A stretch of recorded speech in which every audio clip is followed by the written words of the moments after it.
Previously on that Cthulhu Jawn. Your aunt. She is cursed. Her eyes close shut and she falls lifeless. Vanessa, I'm fairly excited about this, and I think you will be too. And he gives her the translated version. The piece he mentions, the thing that he held in his hand, is contained within this artwork. No. This cannot get out. Top story tonight, Toms River, New Jersey. There was a huge cocaine bust at the St. Jude's of all places. Did you fucking tell him where you were fucking going? Why do you have Lenny in your office? When was the last time you paid off the Jersey police, Joey? I'll let you finish your conversation then. I just want the statue, Walter.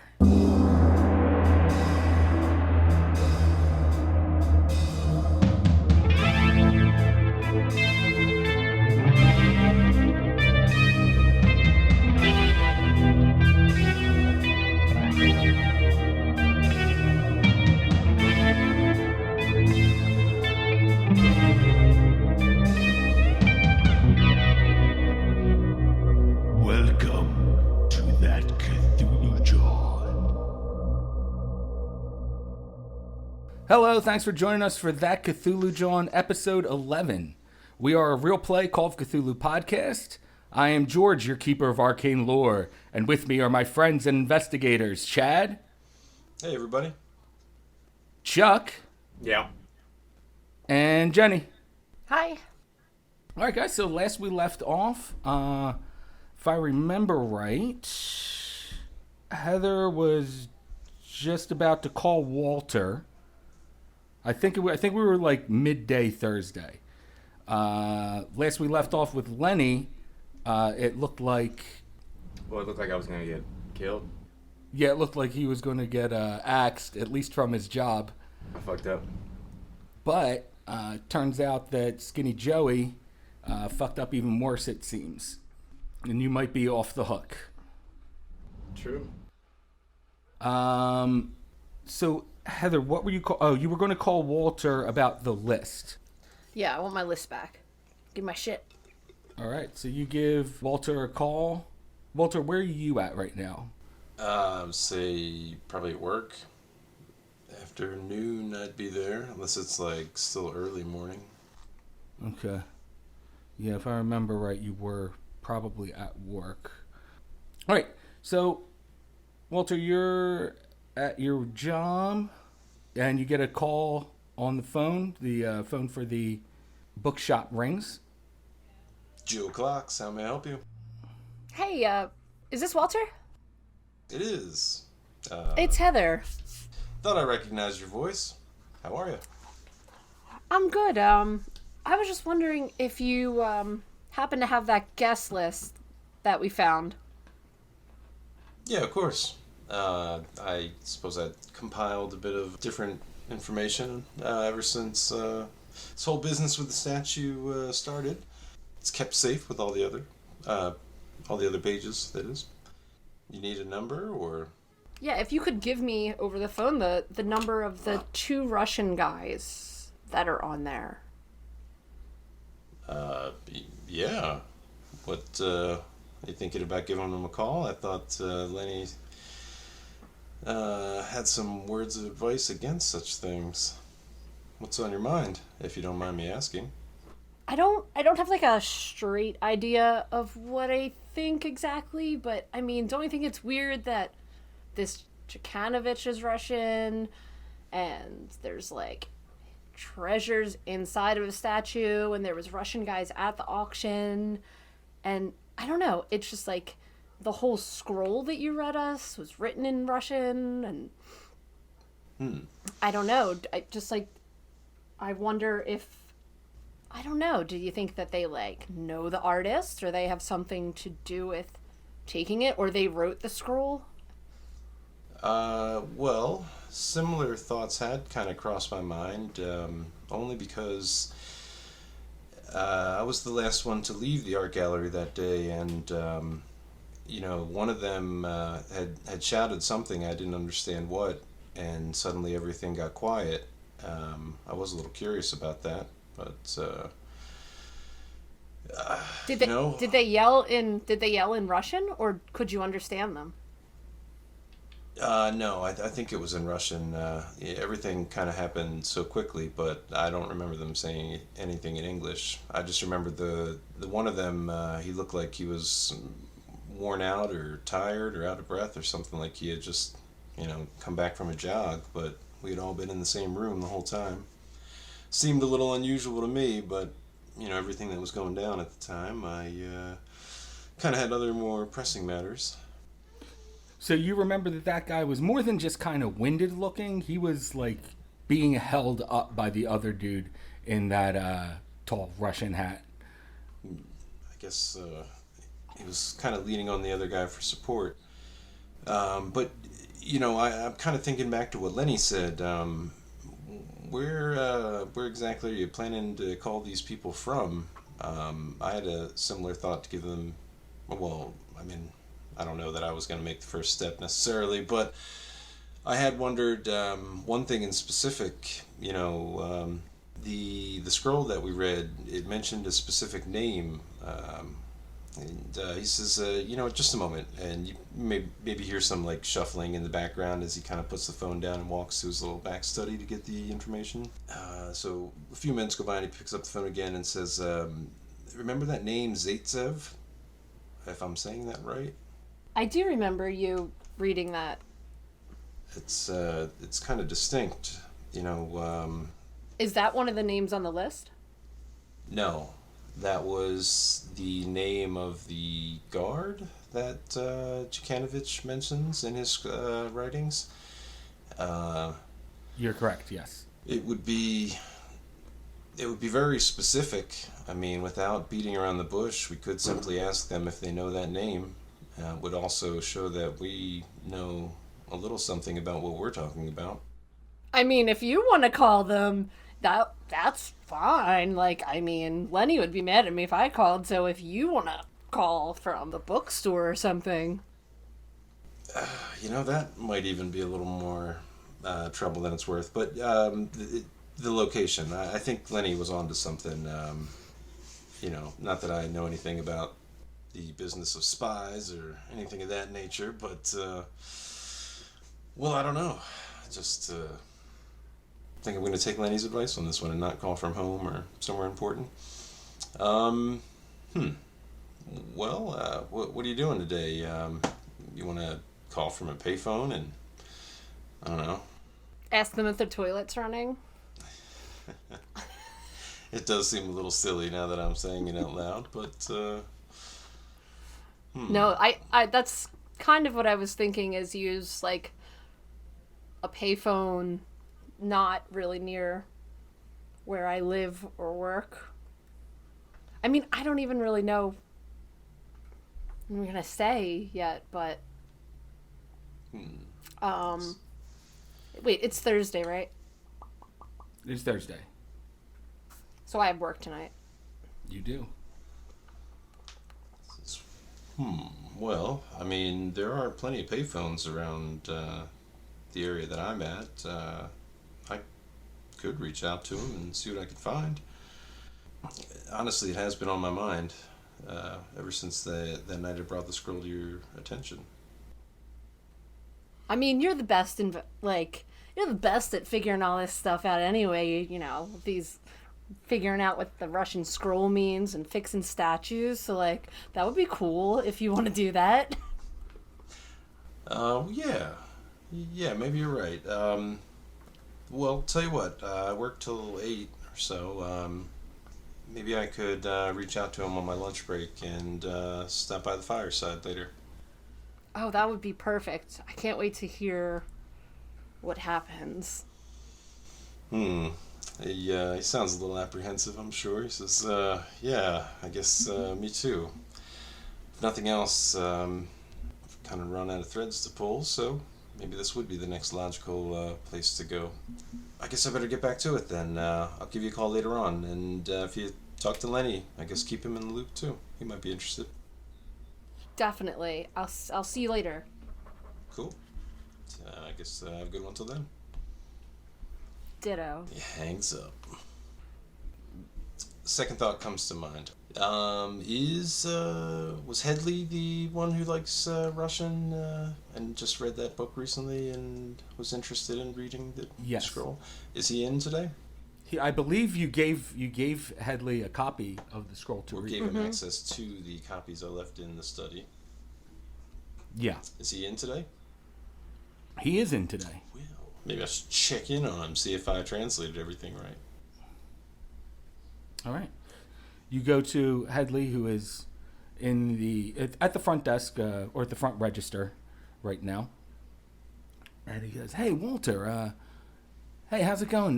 Meaning to talk to you about that thing that you had that was in Russian." Yeah, hopefully I translated everything.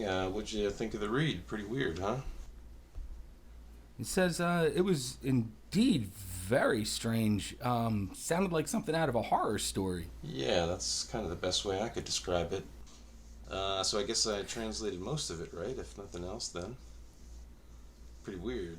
It says, yeah, I really think you did. Where did you get that from? To the best of my knowledge, that's the last known, bit of work that was included with that statue we had talked about earlier. That was actually inside the statue.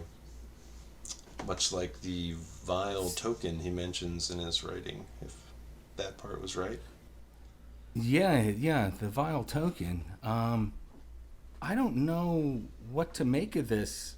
Do you think this is... It sounds like just the ravings of, a madman, but you did say that he was at a Russian prison camp before, and he disappeared, but it looks like maybe he actually got out of that prison camp. Yeah, that would be kind of something, huh? I mentioned it to the art dealer who hired me in the first place, and she seemed to think that it would affect the value of the piece, but I think that the true value is contained therein. Whatever is inside that Jakanovich mentions in his scribblings there, sadly, I don't think it can be removed without destroying the statue itself.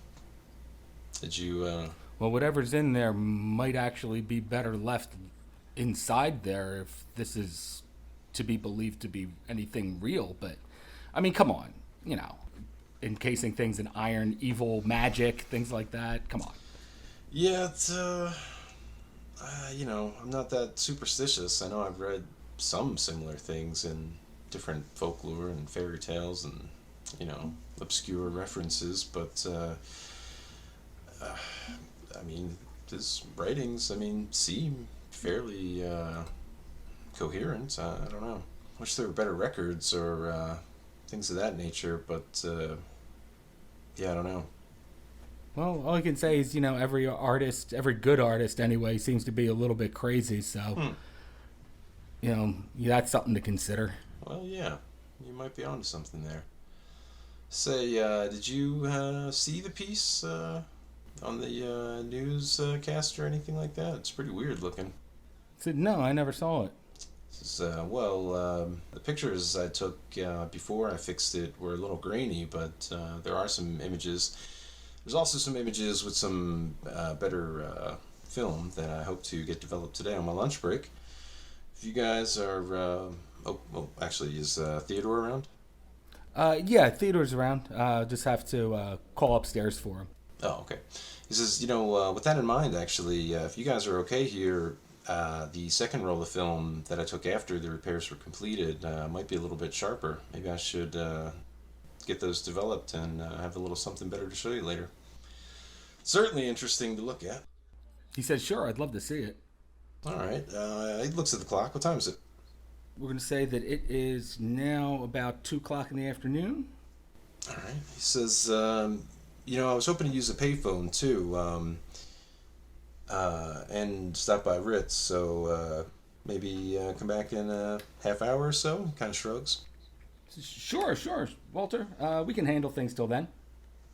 Okay. He nods, and he says, I'll get my things together, and I'll show you a copy of that statue on the way back out. Great. We'll see you in a little bit. Well, he goes back to the study first, gathers up the film from his camera, and he'll grab, of course, one of those grainy prints that he took of the statue originally. Okay. And I'll show that to Headley on the way out.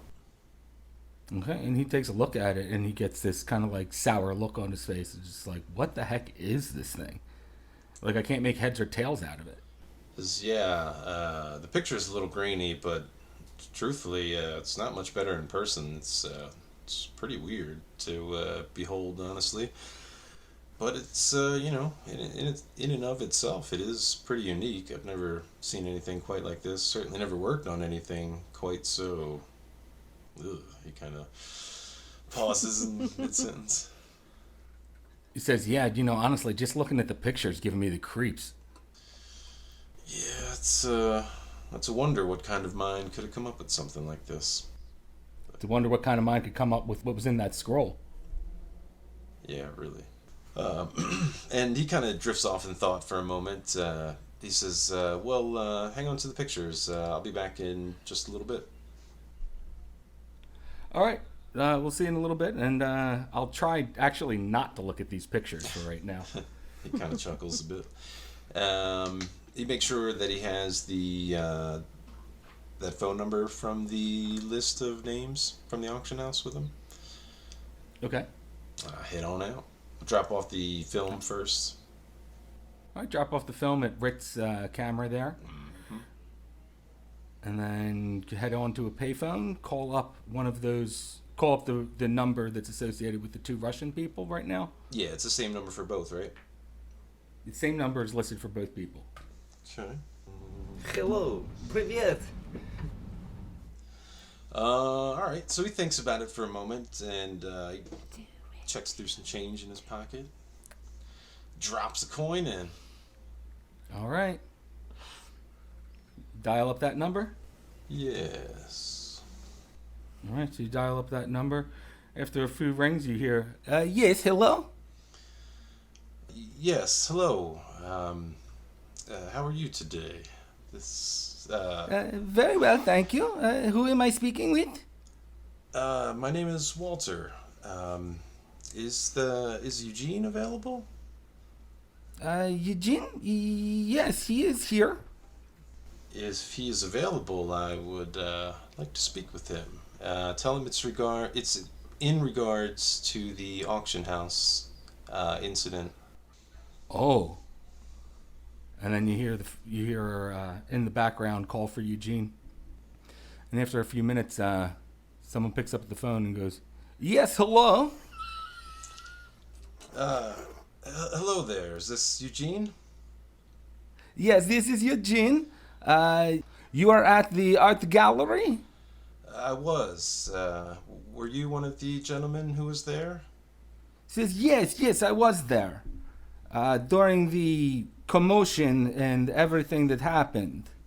Yes. I think I remember you and a friend. Were both of you able to get out of there okay? No injuries, I hope? He says, yes, me and my friend were uninjured. Were you injured? Thankfully, no. There was a lot of blood and commotion, but none of it was any trouble to me, thankfully. I made it out in one piece. Were you there by yourself, or were you there with someone else? Yes, I was there with a friend. Was your friend injured? No, thankfully, my friend made it out just before me. I wonder, this may sound strange, but tell me, do you know of a name, Zaitsev? He pauses for a second after you say that, and you hear a long pause on there. Comes back and says, what did you see at the auction? Well, not as much as some people, I assume. From what I hear, others got a look at this animal or whatever attacked the art house or the auction house, but it's information that I found afterwards that I had hoped to speak with you about. You know the seriousness of why I might ask you of such a name, I'm sure. He says, yes, I know the seriousness of it. But do you know the seriousness of it? Well, that my friend, hopefully, he says questioningly, is why I have called today, because I have more questions than answers. Maybe we both have answers that one another are looking for? He says to you, yes, this would be nice to perhaps meet up with you. We can exchange information. Yes, that could be good. Perhaps with some time to gather my thoughts and maybe ponder what questions to ask. But do you mind if I ask your interest in the statue? Were you there to buy the statue, or do you have some other interest in it? If that's not too personal. We were sent to purchase the statue from our small village in Russia. Interesting. Our intention was to take the statue home to where it belongs. Oh, that would probably be good. Seems that bad things happen wherever this statue goes. And he kind of trails off. But yes, maybe you were right. We could meet somewhere. Do you drink? Kind of shrugs. He says, I am Russian, my friend. Of course I drink. Yeah, I'd hope that might be an icebreaker. Well, I mean, there are many good places to drink in Center City. Maybe we could meet over the weekend and discuss the importance of the statue. When would you like to meet? Well, I don't work or usually have pressing things to do on Saturday or Sunday. If either of those days are good for you. Maybe meeting sooner than later would be a good idea. I suppose I could meet this evening. This evening would be great. Well, could meet up somewhere with something to look at. The Gold Club, perhaps? Yes, I will find this gold club and meet you there. Okay. He says it's not on a main street. Look for the alley that leads, to the end of the buildings. What street is that? Sansom? No, somewhere in between Chestnut and Walnut Streets. It's one of the little back alleys. He says, yes, well, I'm sure I will be able to find it with your expert directions that you give. So I will meet you there tonight. Around what time? Let's say 10 o'clock. He says, yes, 10 o'clock. We will meet you tonight. And will this be you and your friend? He says, yes, my friend will be coming with me. Excellent. Well, be sure to bring those stylish ushankas. I'm sure it'll be freezing tonight. He says, yes, of course. The weather here has been as cold as it is in Russia. That's surprising, but yeah, it has been a bitter winter so far. Well, I thank you for your time, Eugene. I'm interested, very interested to meet you later. He says, yes, I will see you later then. And he hangs up the phone with you. He takes a deep breath and ponders the situation a moment. Let's go to see what Lenny's doing for the rest of the day. We got him to about, I think it was early in the morning when you got chewed out. Yeah, I think so. You finish out your day at work there, Lenny. Close call. Yeah. What are you doing for the evening? Is it Thursday? Thursday. I mean, it's a good day to get a drink, I guess. Probably stop Good day as any. Stop at the bar. Thursday night, Heather, you're working. Yep.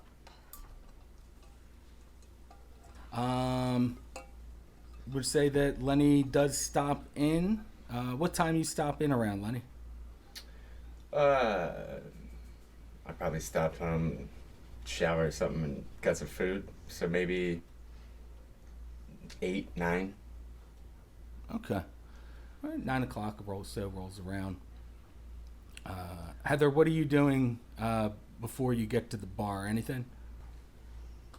I don't know. Probably go for like a jog, eat a bowl of cereal. Okay, just like normal routine kind of shit. Yeah, but I want to say I also called Millie because, you know, she's cursed, and I just watched her obliterate like cheeseburgers. So I want to see like, I don't know, does she sound cursed? I mean, just give her curse. Really? So yeah, I'll give her a call. That demon. So you answer the phone and she go, "Hello." Hey Millie, just checking in on you. Oh, hey Heather, how's it going? Good. Seeing how you're feeling. Okay. Well, I'm feeling pretty good. Oh, by the way, you're calling her at work right now. Oh, okay, at the library. Yeah, the library. Can't believe they let her stay there. Yeah, just checking in on you, see how you're feeling. I'm feeling great, honestly. That's good to hear. Do I know that she like was meeting with Walter like the day before, or whatever, about the statue? Yeah, I think Walter had told you that he had Okay. talked to her about it before. So just like, oh, did you get to talk to Walter about was it your statue? Is it the same statue? What happened? She says, "Yeah, well, I actually got to see it, and it's definitely the same statue. I mean, it's unmistakable." So do you think you'll get some money for it? She says, "Well, unfortunately, it looks like the documentation that I have right now isn't going to be sufficient enough, but Walter said he might try to help me out with that." Oh, well, I'm sure I'll do everything he can, you know. I guess that's it. I know you're working. I just wanted to see how you were feeling, and, you know, still got that appetite going. And she says, "Well, thank you. Thanks for checking in on your old aunt there, Heather." And as you're talking to her, you can hear her chewing in the receiver. No. Wolfing down a bunch of Very nice. sandwiches. She goes, "Well, I'm going to get back to work. I'll talk to you later. Love you. Bye." All right, love you too. Nom. Well,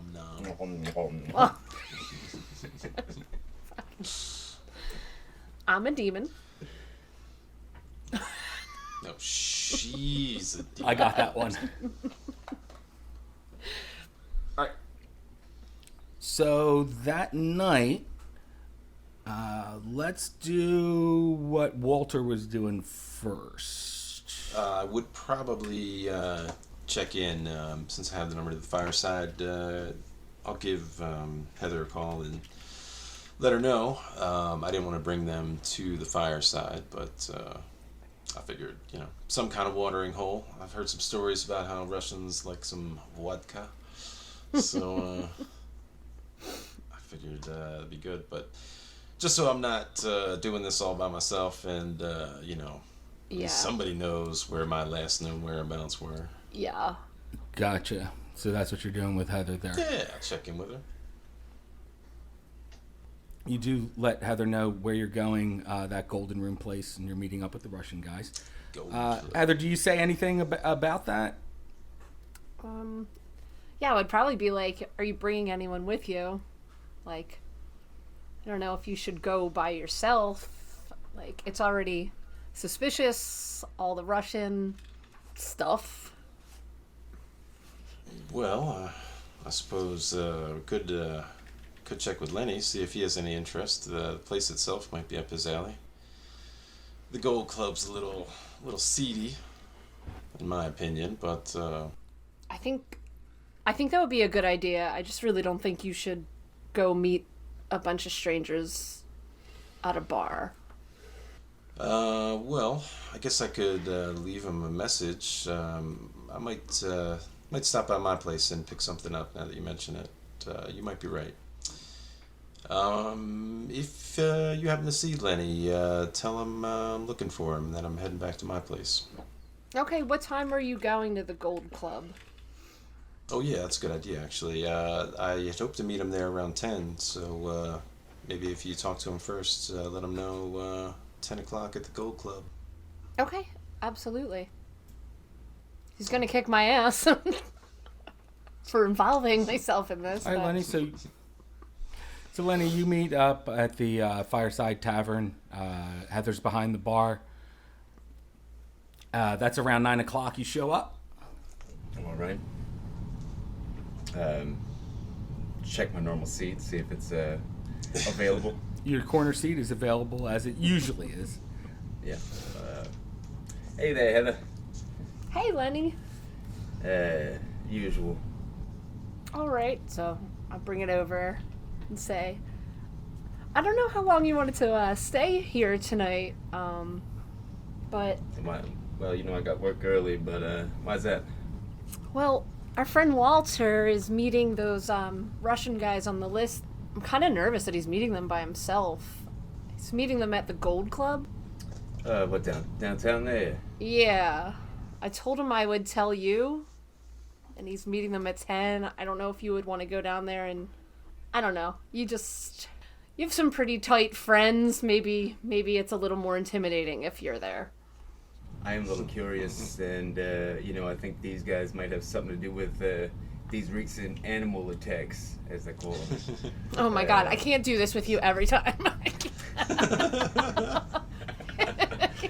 Look, yeah, I'll go watch his back. So we just took a break there for a little bit because of fireworks in the background, because we're recording on the 4th of July. So please forgive us if you hear any pops in the background. It's not gunshots. Yeah, it might be. I am in Wilmington right now, so. At any rate, Walter, you head home. Yes. I would like to retrieve my Derringer, just in case. Ooh, okay. So you head home, not only wash up and grab a bite to eat real quick, but you pocket your trusty little Derringer. Make sure all 4 barrels are loaded and ready to go. And just carry a couple extra bullets too, why not? Okay. So you head on down to the Golden Room? The Gold Club. Seedy strip club in Center City. Oh, it's a strip club? Yeah, I figured, Yes, it is. meeting strange Russian guys. Lenny, do you go there too? I do, reluctantly, but I want to keep an eye on him. I'll probably try to park nearby if I can, and do the whole sunglasses and baseball Right. cap disguise. Hopefully they don't recognize me. I don't know if I'm gonna beat him there or what. So I guess I'd probably wait a little while, stand outside. Stand outside of the Golden Club with your hat and sunglasses on. Yes. Just in case, it's just Gold Club. Stand outside the Gold Club. Oh, The Gold Club, yeah. And Smoke a cigar. I would say you get there before Walter does. But not too long after you being there, about 20 minutes or so, Walter kind of shows up. You see him start Like walking down the alleyway. 40 or 50 feet from the door. You see a small figure walking down the alleyway. The gait is kind of unmistakable as Walter. Yeah. It looks like a Walter. It's a Walter gate if I ever seen one. I've probably got a long coat on. Total disguise mode. Is there a disguise? I think there's a I don't know. disguise skill. 0.5% Yeah, there if you're really trying like to. Do I get a bonus for No. night and glasses at night? I don't know. That is your The glasses disguise. have the fake nose on it. yeah. The mustache. Yeah. The goggles, they do nothing. Well, I have no points in that, so 92 will not do it. No. Luckily, that's not a crit fail though. But He's wearing a T-shirt that says "I'm with Walter," has an arrow pointing to the right.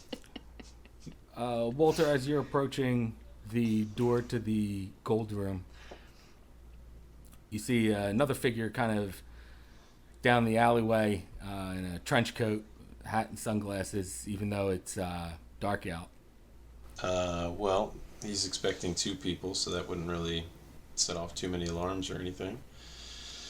But I might take a closer look before he goes in, Just, I mean, not a closer look, but I mean, look a moment and see if it's, anybody knows, just in case. How far away are you from the door? Walter or Lenny? No, not you, Walter. Rather, how far away is Lenny from the door? Like 40, 50 feet, like down the street or the alley a little bit. In the dark, I think it'd be hard to find, hard to identify him. So yeah, he probably wouldn't think too much about it then at that distance, and probably just figured somebody else is coming in for a drink if they're coming here. All right. You walk under the light that's over the door, and Lenny, you can see illuminated down the way. You can tell that it is Walter, definitely. And you see him go inside the gold room. I don't make it obvious that I'm sitting there watching him or anything. Okay, Walter, inside the gold room, there's the bar. Did the girls dance on the bar there, or is there an actual stage? They have like a stage in the middle. The Gold Club ceiling is particularly low, as I recall. I mean, it might have been like 7 or 8 feet tall at the most. Like it was. They can't even wear platform heels. They have to like kneel down. Maybe it's not like that. It's pretty low clearance in there. So there's like a bar, and then like in the middle they probably have like a little square stage or something like that. Gotcha. All right. So you come in, and there's go-go dancers there and taking the tops off and whatnot. Walter, I don't think this is your scene, right? Not really. I mean, like, he might come here just because it's kind of like, not like cliche, but I mean, if you don't really know a place to suggest and you're like meeting somebody in Center City, it's just kind of easy to get to. And, if you like boobs, I mean, why not? They got drinks and girls. I don't think he would necessarily stand out, though. He's just the type of guy that would be there. There's a pretty diverse Center City crowd here usually. All right, so you come in. You don't see anyone wearing the big Russian hat things. Oh, I mean, he might kind of said that in jest, so I mean, he wasn't exactly expecting him to wear those, which in a place with low clearance like this might not be the best. Should have mentioned that. So Walter's in there feeling a little self-conscious or awkward around this type of it's like, I don't know. Yeah, it's definitely not the most classy place. I mean, I gotcha.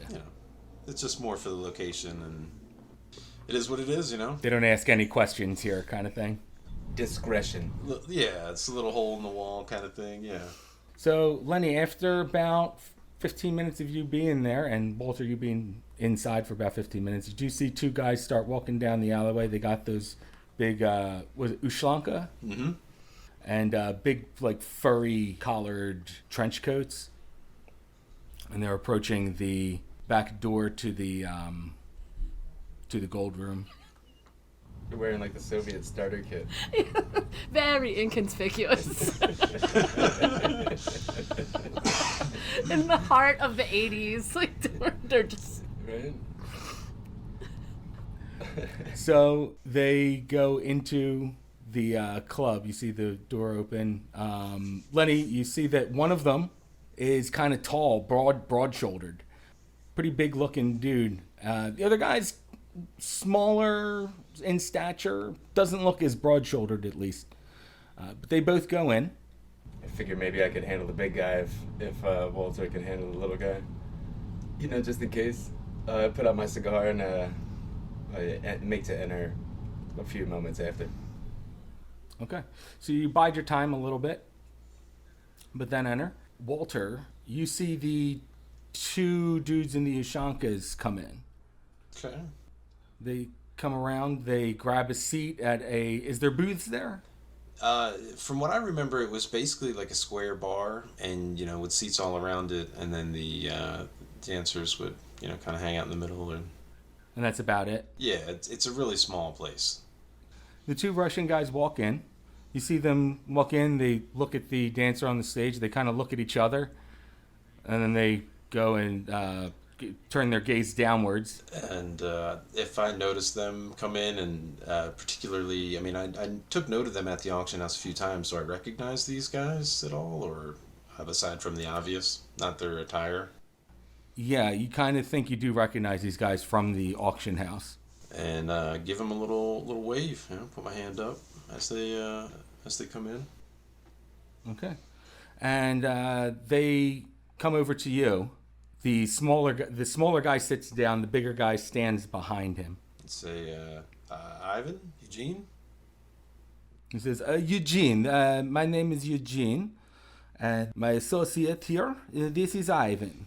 I give him a nod. Make eye contact with the other guy as well.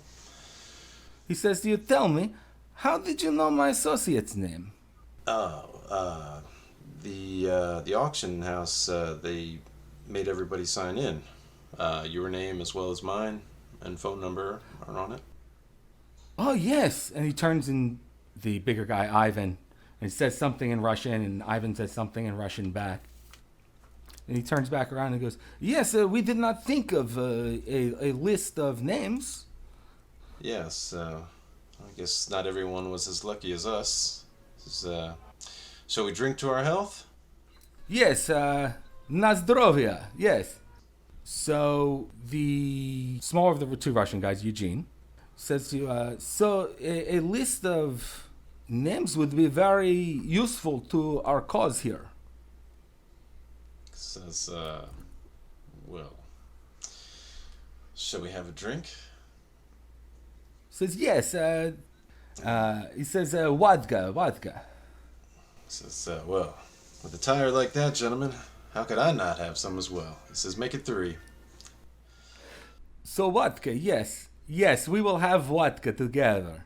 So they order up a round of vodkas. They come back and they're those, shot glasses that are a little too big for just one shot, but they fill them up doubles.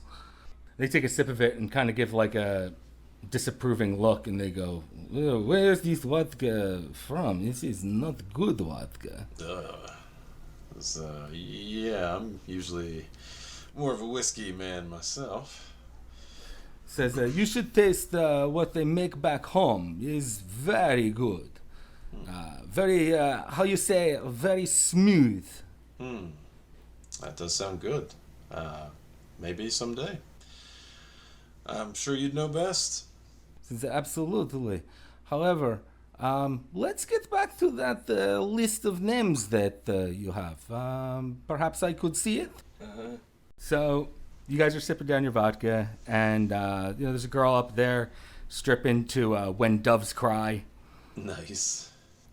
Taking off her top and dancing around. Guys are throwing money their way, singles. Yeah, actually, how crowded is the place? I mean, do we have like any cushion, or are there people like right up on us? There's definitely cushion there.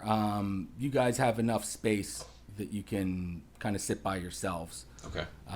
There's a couple dudes on the opposite side and to the left of you, but not many people there. Gotcha. Walter sips another swig of his vodka, and he kind of just shrugs a little bit. He says, I guess I don't drink enough vodka. But anyway, the list itself, the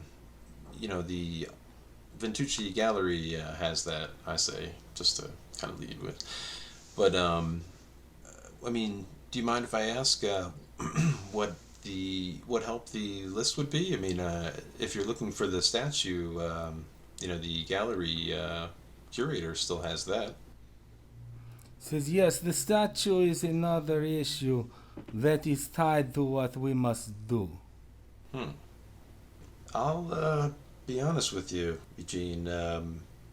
The statue is pretty unusual, and you have no idea how unusual the statue is. That thought had crossed my mind, and he nods and sips another swig. There was other information that I don't think many people know. Who is this Jekanovich to you? Is Mikhail important to your village? He says to you, Jekanovich was a visitor to our village. It is a small village in Norlisk in Russia. Not Norlag, he says. Norlag was the Gulag camp at Norlisk, Oh, I see. you'll see. But Norlisk is a very small town, and we live in a village just outside of this town. It is so small it doesn't really have a name. However, tell me, Mr. Walter, how familiar are you with mythology of Russia? Well, I know a little Latin and some history of Europe in general, but I'm afraid I can't say I'm very well versed with Russian mythology. What can you tell me? He looks pretty eager and excited. Kind of leans in closer. He says, there is a name that the Nenets people, these are the indigenous people to our small village area. But the Nenets have a word that supposedly predates their language. And it has to do with this statue. And this word is Ithaca. Interesting. Ithaca, you say. Is that anything that he knows from any of his history studies? Probably never heard of this before. Boy, my studies I thought were diligent, but that name is unfamiliar. Yes, they call him the Great Windwalker. Oh. Yes, the thing that Jekanovich saw, or spoke of. Yes, it is true. He had seen it, and he came to our village. After he had seen it, he was covered in blood and naked, but they took him in, and they found the token that he had with him. Is a token that connects itself to the power of Ithaca, the Great Windwalker. He kind of sits back for a moment and considers that, takes another sip. When I spoke with you on the phone, I mentioned the commotion. Is this Ithaca? I mean, is this the animal they say attacked the auction house, the gallery? I mean, He says the token of Ithaca is connected to its power. People who come in contact with it can become what we call a child of the Windwalker. he shakes his head. He's not really sure. Do you remember the blizzard at the auction, Mr. Walter? Yes, of course. There was so much snow in the air. I couldn't really see very well.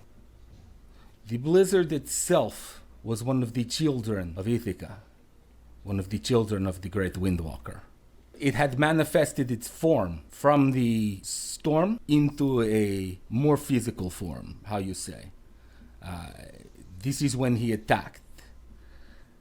Now, when someone is injured by the child of the Windwalker, they can then become one themselves. Oh no.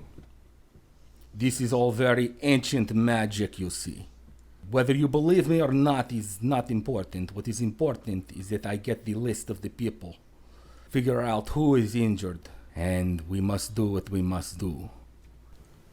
There's only one way to kill a child of the Windwalker, and that is to cut out their heart and burn it. Whoa, that's awfully extreme. Surely there's some other way that looks very unsure and probably takes actually he probably downs the rest of the vodka, whatever's left. He goes, first off, he says, are you having another vodka? Well, he says, He says, it is not good, but it is still vodka. And he takes another sip. he says, yes, I think I need another moment to process what you said. He says to you, well, the reason that we are here is because a few weeks ago, the Windwalker came back to our village. It was looking for a sacrifice, and it got one. We do not know when it will return, but we know that it has something to do with the token inside of the statue. Interesting. You even know that? The magic of the protection spell that was on the statue could have worn off if the statue got blood on it. Interesting. Says, well, I did some repairs to the statue. It was damaged at the gallery during the incident.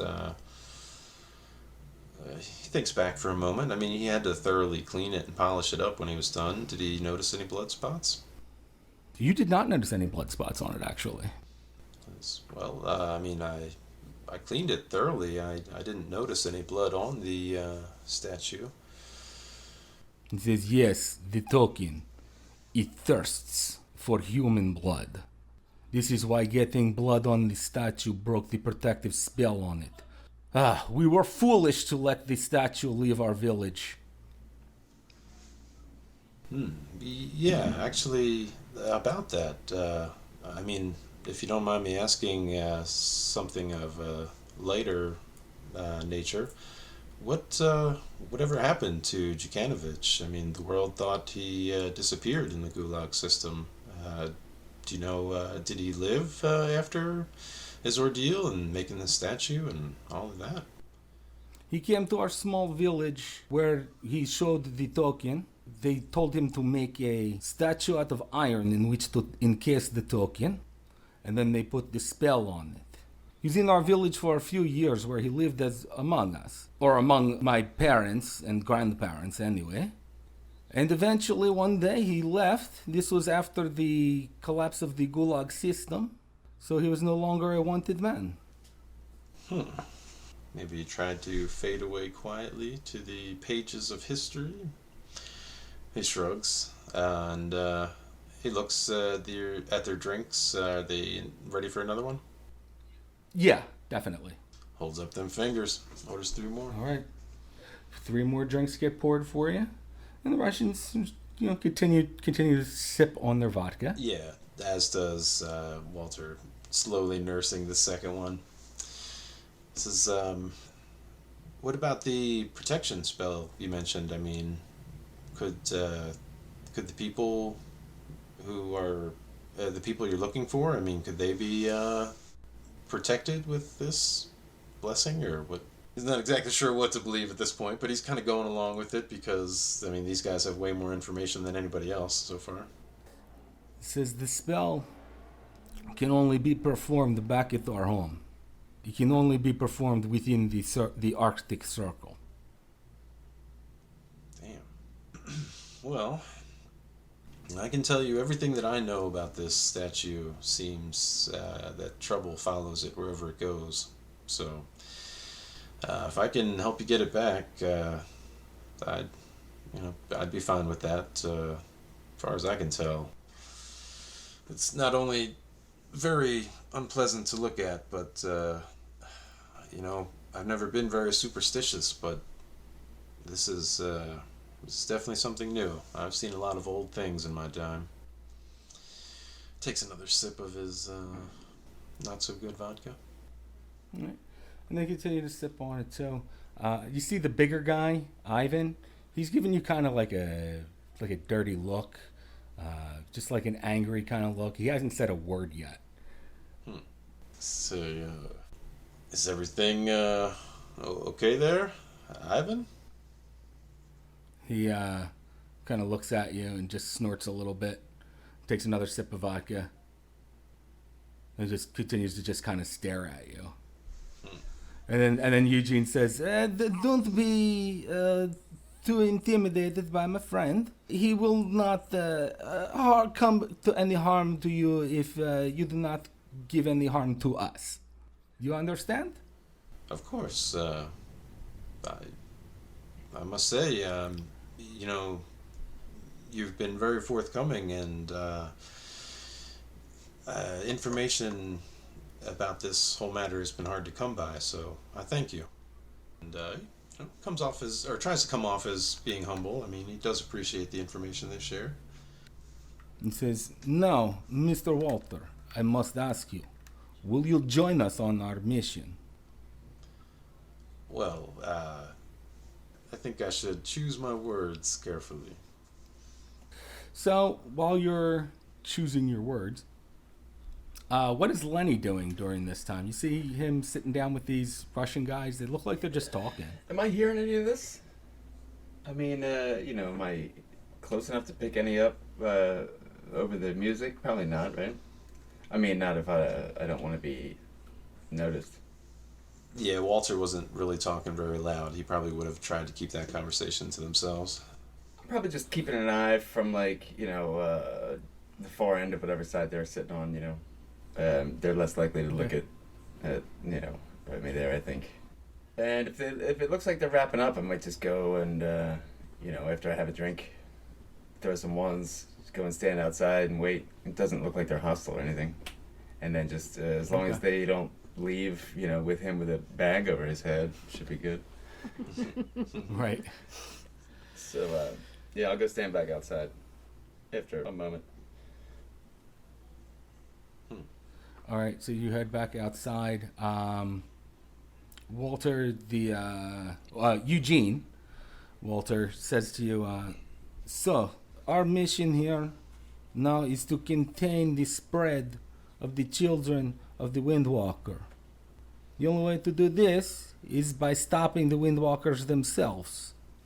We must get the token, or the statue, back to our village, but to stop the spread is our number one priority right now. He has no reason not to believe these guys, despite the fact that some of the things they're saying are, way beyond things that he normally would kind of subscribe to. I definitely think that this, whatever this Windwalker business is, it should be stopped. It does not sound good for anyone. I wonder, do you watch the news, Eugene? There have been, there was something I saw, a man said something about an ice-covered bear, maybe? Do you think this could be the same thing? He says, I think without a doubt that it might be the same creature that we are talking about.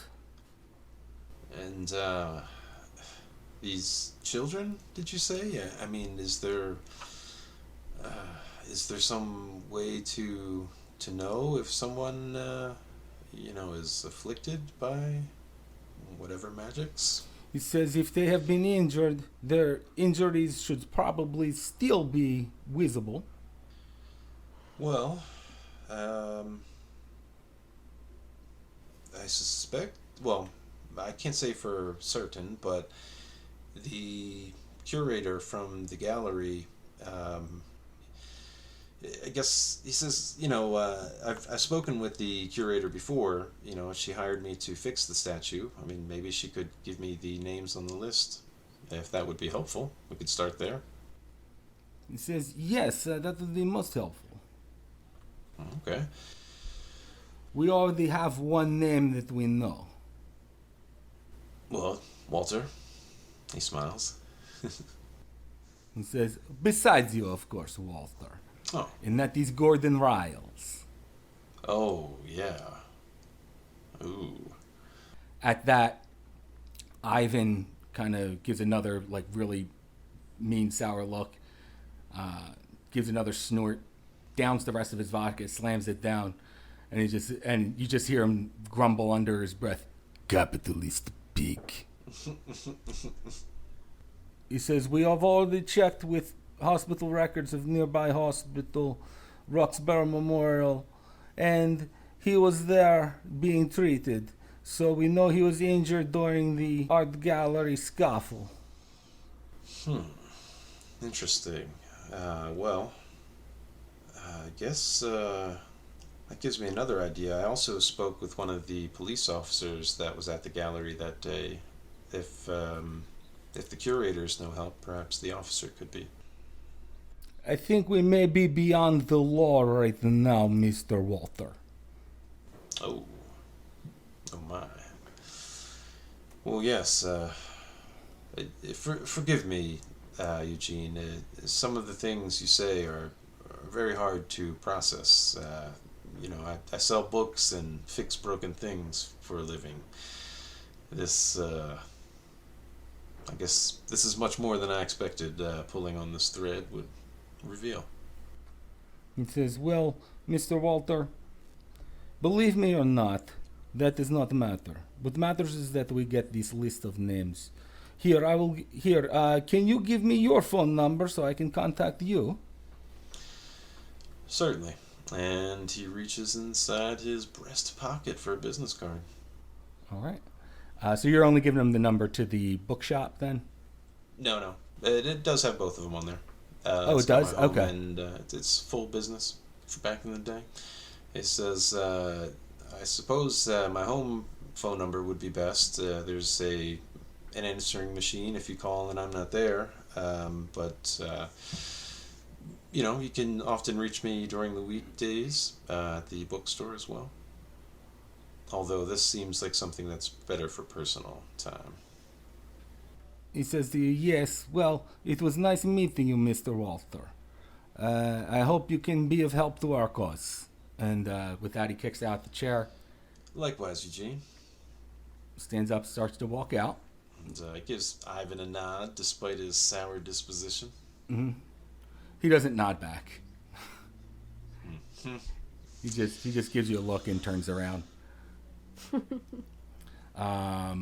And Lenny, you see the two guys get up and leave? I would be outside by this point. Okay, so you see the two guys leave the strip joint. All right. Alone? They leave together. Well, yeah, but without Walter, right? No Walter there. Okay. Right. And I think that's how we're going to have to cut this episode. We'll come back next time with probably some more revelations. Who knows? Could be more down the way. But until next time, everyone remember, sanity is overrated. Later.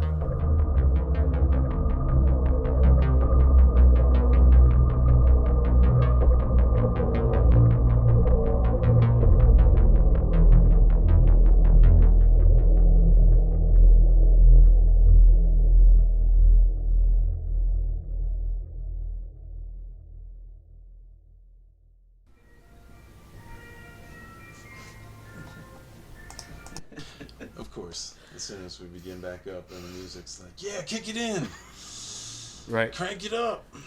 Yeah, who played this song? It's the strip club music. There were different times. There's a girl in an ice cream vendor outfit. She's on a carousel horse. So fucking It's more like one disturbing. of those like old school cowboy horses that's just on a stick with the head. Oh my god. Oh my gosh.